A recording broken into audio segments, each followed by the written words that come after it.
గారికి ఒక big task అయితే వచ్చి పడింది. అదేంటి అంటే వైసీపీ ఒక కొత్త మాస్టర్ ప్లాన్ అయితే వేసింది. ఓటును తమ వైపుకు తిప్పుకునే ప్రయత్నం చేయడంలో తాజాగా జగన్మోహన్ రెడ్డి గారు తీసుకున్న నిర్ణయం ఒక రకంగా ఎవరైతే అసంతృప్తులు ఉన్నారో తెలుగుదేశం పార్టీలో సీటు దక్కని వాళ్ళు, సీటు కోసం ఆశించి భంగపడ్డ వాళ్ళు, ఇటువంటి వాళ్ళందరినీ గ్యాదర్ చేస్తోంది.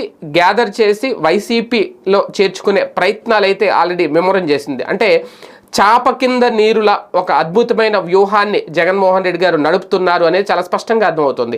అయితే ఇందులో భాగంగా ఉత్తరాంధ్రలో అలాగే విశాఖ నుంచి మొదలు పెట్టారంటేది విశాఖ శ్రీకాకుళం నుంచి మొదలుపెట్టి ఇటు కోస్తా జిల్లాల్లో ప్రధానంగా దృష్టి సారించారు అనేది దాదాపుగా ఒక 20 నుంచి 30 మంది ఇప్పుడు వైసీపీకి మద్దతు ఇవ్వడానికి సిద్ధమవుతున్నారు. కీలక నేతలు తెలుగుదేశం పార్టీలో కానీ జనసేనలో కానీ సీటు దక్కక భంగపడిన వాళ్ళు, అలాగే